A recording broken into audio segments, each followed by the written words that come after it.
শিক্ষার্থীরা আসসালামু আলাইকুম, সবাইকে স্বাগত করছি আমাদের আজকের ক্লাসের আলোচনার বিষয় নবম দশম শ্রেণীর সাধারণ গণিতের 11.1 অনুশীলনী থেকে অনুশীলনীর 6 নং প্রশ্ন এবং উদাহরণ 7। প্রথমেই আমরা অনুশীলনীর 6 নং প্রশ্নটি নিয়ে আলোচনা করব। এখানে বলা আছে পিতা ও পুত্রের বর্তমান বয়সের সমষ্টি 70 বছর। তাদের বয়সের অনুপাত 7 বছর পূর্বে ছিল 5:2। 5 বছর পরে তাদের বয়সের অনুপাত কত হবে? এখানে পিতা ও পুত্রের বয়সের সমষ্টি অর্থাৎ যোগফল দেওয়া আছে 70, আর তাদের বয়সের অনুপাত দেওয়া আছে 7 বছর পূর্বের, আর অনুপাত হচ্ছে 5:2। অনুপাত বলতে আমরা বুঝি দুটি সংখ্যা যদি একটি সংখ্যা 50 আর একটি সংখ্যা যদি 150 হয়, তাহলে তাদেরকে লঘিষ্ঠ আকারে প্রকাশ করলে হবে 50কে যদি আমরা 50 দিয়ে ভাগ করি তাহলে হবে 1, এবং 150কে যদি আমরা 50 দিয়ে ভাগ করি তাহলে হবে 3। তাহলে এখানে অনুপাত হবে 1:3। অর্থাৎ দুটি সংখ্যাকে লঘিষ্ঠ আকারে প্রকাশ করলে যে পরিমাণ পাওয়া যায় সেটি হচ্ছে তাদের অনুপাত। এখানেও পিতা ও পুত্রের বয়সের অনুপাত দেওয়া আছে 5:2, 7 বছর পূর্বের। তাহলে আমরা ধরে নিতে পারি যে 7 বছর পূর্বে পিতার বয়স, যে সংখ্যাটি কমন রয়েছে সেটি আমরা ধরে নিলাম যে চলক x। তাহলে 7 বছর পূর্বে পিতার বয়স 5x। পিতার বয়স যদি 7 বছর পূর্বে 5x হয়, তাহলে এই x কমন চলকটি পুত্রের বয়সের সাথেও বসবে। সুতরাং 7 বছর পূর্বে পুত্রের বয়স হবে 2x। এখন আমরা 7 বছর পূর্বের পিতার বয়স পেয়েছি 5x এবং 7 বছর পূর্বের পুত্রের বয়স পেয়েছি 2x। 7 বছর পূর্বে যদি 5x হয়, তাহলে আজ 7 বছর পর তাদের বয়স আরও 7 বছর বৃদ্ধি পাবে, তখন হবে 5x + 7। অর্থাৎ বর্তমানে পিতার বয়স 5x + 7। পিতার বয়স 7 বছর বৃদ্ধি পেলে পুত্রের বয়সও 7 বছর বর্তমানে বৃদ্ধি পাবে। তাহলে হবে বর্তমানে পুত্রের বয়স 2x + 7।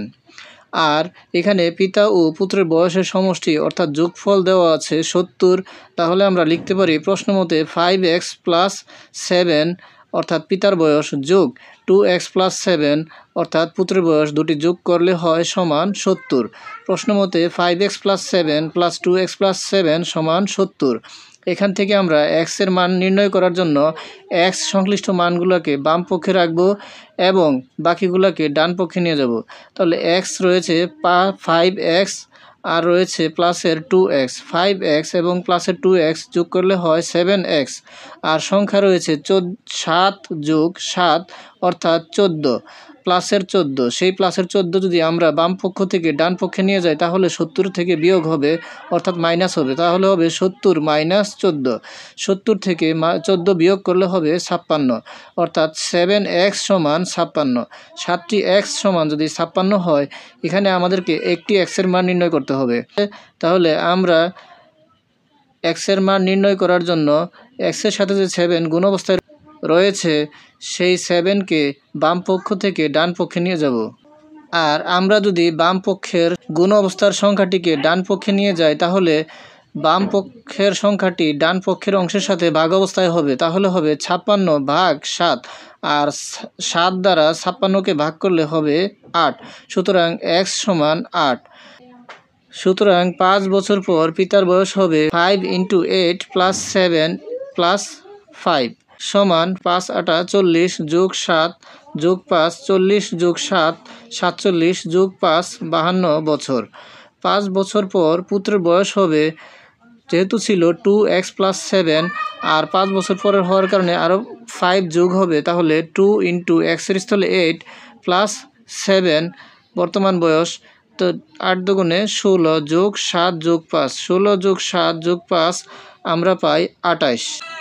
সুতরাং 5 বছর পরে তাদের বয়সের অনুপাত হবে 52:28। 52 এবং 28কে যদি আমরা লঘিষ্ঠ আকারে প্রকাশ করি অর্থাৎ কাটাকাটি করি, 52 এবং 28কে আমরা 4 দ্বারা ভাগ করতে পারি, তাহলে হবে 4 × 13 = 52, 4 × 7 = 28। তাহলে হবে অনুপাত 13:7।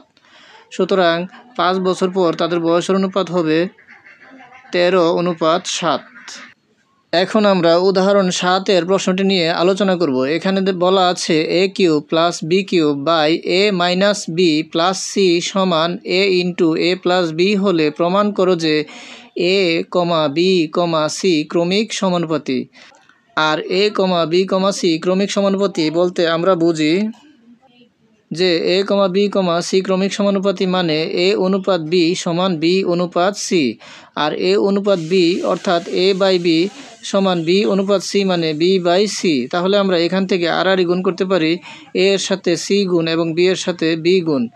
এ এর সাথে সি গুণ করলে হবে এ সি এবং বি এর সাথে বি গুণ করলে হবে বি স্কোয়ার, অর্থাৎ বি স্কোয়ার সমান এ সি। অর্থাৎ আমরা যদি বি স্কোয়ার সমান এ সি প্রমাণ করতে পারি তাহলে আমাদের প্রমাণিত হবে যে এ বি সি ক্রমিক সমানুপাতি। তাহলে শুরু করা যাক। দেওয়া আছে A cube plus B cube by A minus B plus C সমান A into A plus B.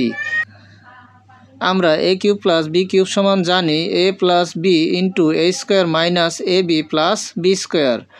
আর হরের স্থলে হর রয়ে গেল এবং ডান পক্ষে যা ছিল তাই রয়ে গেল।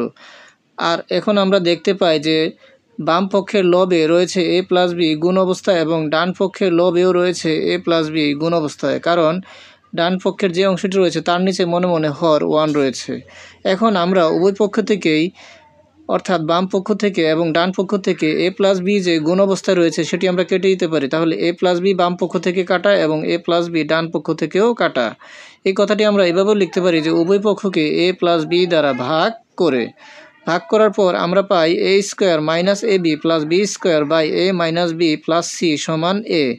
আর ডান পক্ষের এ এর সাথে বাম পক্ষের হর এ মাইনাস বি প্লাস সিকে যদি আমরা গুণ করে নিই তাহলে আমরা পাই A into A square A into minus B minus A B A into plus C plus A C, অর্থাৎ A square minus A B plus B square A square minus A B plus B square সমান A square minus A B plus A C. এখন আমরা উভয় পক্ষ থেকেই প্লাসের এ square, যেমন বাম পক্ষে রয়েছে প্লাসের এ স্কোয়ার এবং ডান পক্ষে রয়েছে প্লাসের এ স্কোয়ার, সে দুটি কেটে দিতে পারি। এবং বাম পক্ষে রয়েছে মাইনাসের এ বি এবং ডান পক্ষেও রয়েছে মাইনাসের এ বি, এ দুটিও কেটে দিতে পারি। তাহলে বাম পক্ষে থাকে বি স্কোয়ার এবং ডান পক্ষে থাকে এ সি। সুতরাং আমরা লিখতে পারি বি স্কোয়ার সমান এ সি। আমরা একটু আগেই দেখিয়েছি যে এ কমা বি কমা সি ক্রমিক সমানুপাতি হয় বি স্কোয়ার সমান এ সি হলে। সুতরাং বি স্কোয়ার সমান এ সি, অর্থাৎ এ কমা বি কমা সি ক্রমিক সমানুপাতি প্রমাণিত। সবাইকে সালাম জানিয়ে আজকের মতো এখানেই শেষ করছি। আসসালামু আলাইকুম।